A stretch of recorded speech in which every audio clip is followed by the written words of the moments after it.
I didn't believe the rumors until the map failed me.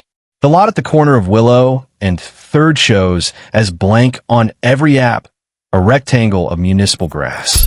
But at 11:58 on a Tuesday night, the sidewalk tilted toward a front walk that shouldn't exist, and a house stood where 6 days out of 7, there's only wind and crabgrass. Some houses invite you. This one waited. Its windows held the darkness the way a mouth holds a secret. Porch light off, mailbox open, scent of rain that hadn't fallen. I'm an archivist of civic oddities, the kind of person clerks wave past to the microfilm room. I should have kept it there, a footnote.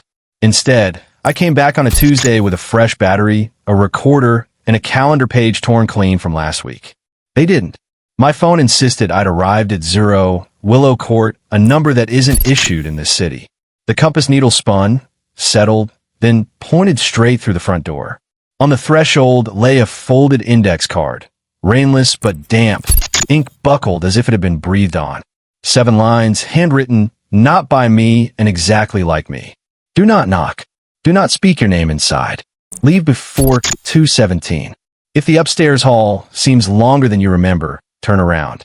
If you hear a voice behind you that sounds like family, you do not have family here. Tuesdays end faster in this house. I stepped in.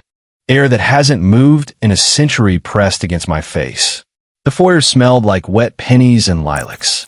Floorboards flexed as if adjusting to my weight after a long absence. The recorder in my pocket clicked on by itself and time-stamped 1:03 a.m., though my watch read 12:06.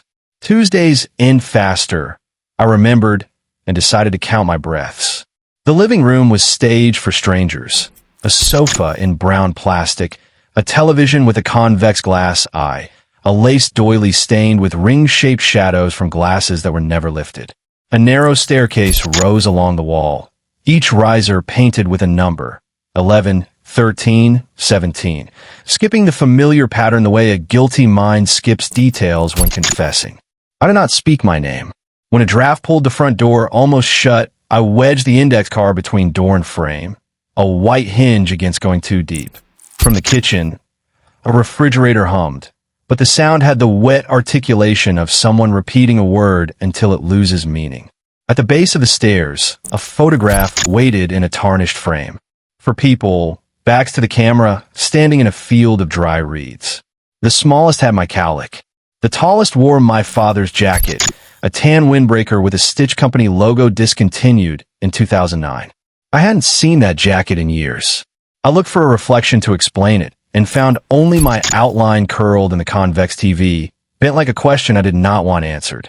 Stairs whisper when they remember you. These whispered my cresting breath back at me, as if replaying an earlier Tuesday I hadn't lived yet. I trailed my fingers along the banister. The varnish felt gummy, recent, as though a hand had gripped it minutes ago and warmed the grain. Halfway up, the painted numbers skipped again, 19, then 23, then a negation mark where 27 should be. The upstairs hall measured longer than the footprint of the house. Wallpaper in a faded ivy repeat shivered without wind.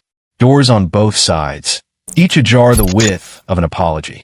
From the left, my mother's voice, her voice, the register exec, said, "Hey champ, late for dinner again?"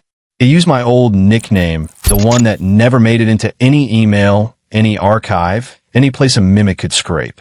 A second voice, lower, added, "Don't keep her waiting." I did not turn. I counted 6 heartbeats and stared at the runner rug's pattern for a seam. The recorder in my pocket ticked to 1:58.